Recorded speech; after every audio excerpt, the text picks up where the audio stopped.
Hi guys, Attila from the Third Coat.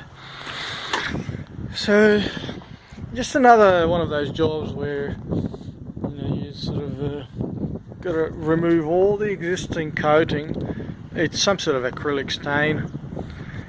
Got to remove all of it because it's getting restained, and you may have seen a previous video of mine where I explain why it is absolutely necessary to remove previous coatings unless you know exactly what product is on there and you're happy with the condition of the product, and you're just sort of giving it a maintenance coat.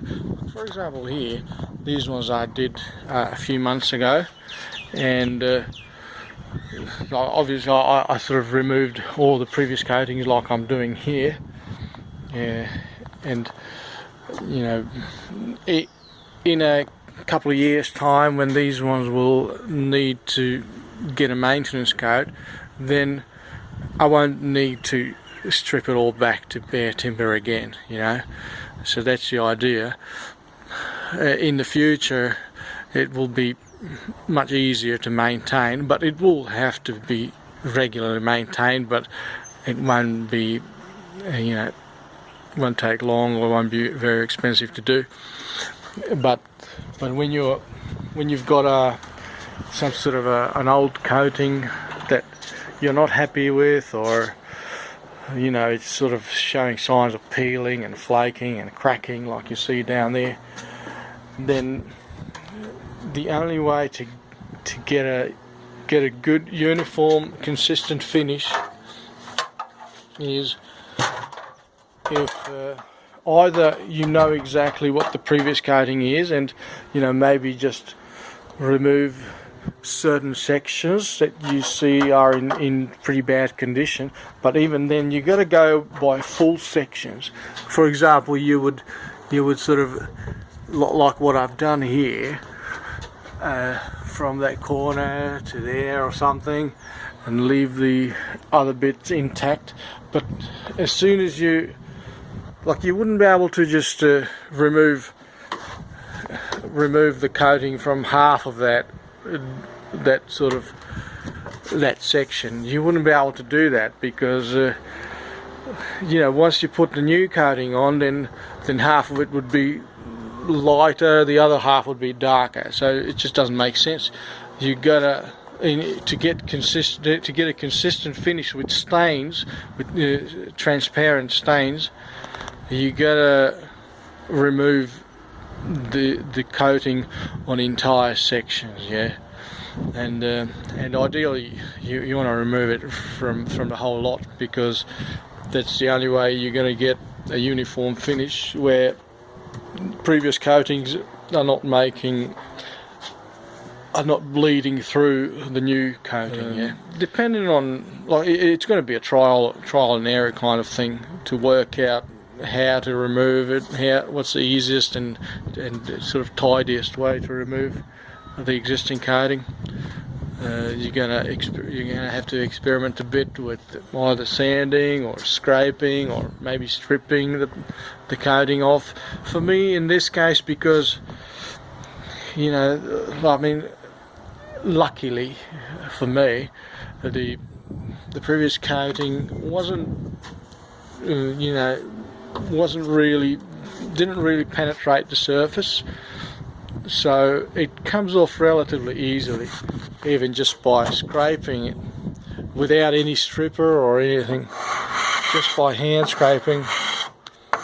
But you got to be careful to make sure you don't gouge the wood, and obviously this will give you a somewhat rougher finish. This is not good enough yet, so you'll have to, after you do this, all the scraping, you're going to have to sand everything to make it smooth. And then when you're going to, like you see down there especially, there's a lot of sort of mouldy areas and all kinds of stains there, which you'd like to clean off as best as you can with some sort of acid detergent that they sell for this purpose. So you got to clean off all the timber, and then once you put the first coat on, the wood fibres will most likely rise, and so they will that will create somewhat of a roughish texture again.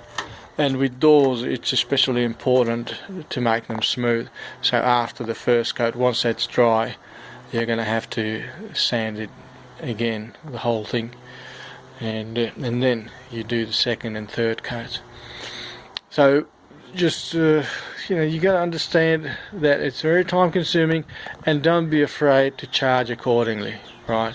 Because you can't afford to stay in business if you're going to try and think with the mind of the customer and try and think about how much they're willing to pay. Don't worry about that.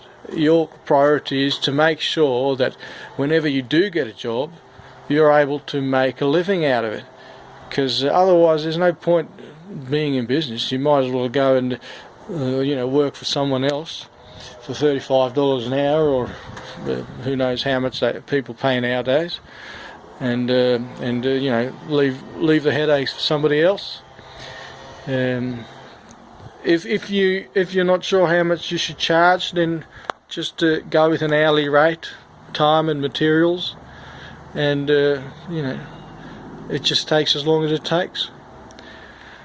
So generally, if a potential client is serious and about wanting a decent job, and he knows about you a fair bit, then they will most likely be happy to just do hourly rates if you're not sure what you should charge.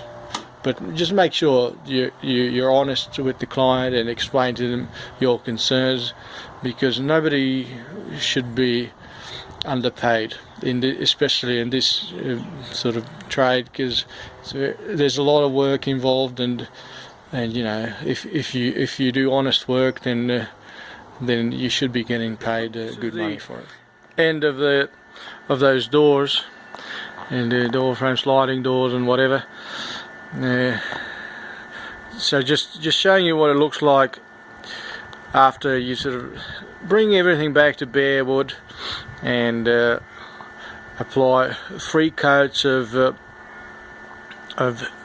flood, spar and deck in the natural colour. I think these doors are made from cedar. They just feel quite soft and what, but don't quote me on that. I don't really know the different kinds of wood that much, but so it's a pretty decent looking finish. If you get closer, you might notice that there's these little spots and whatnot, and but it feels perfectly smooth, because I did give it a light sand after the first coat.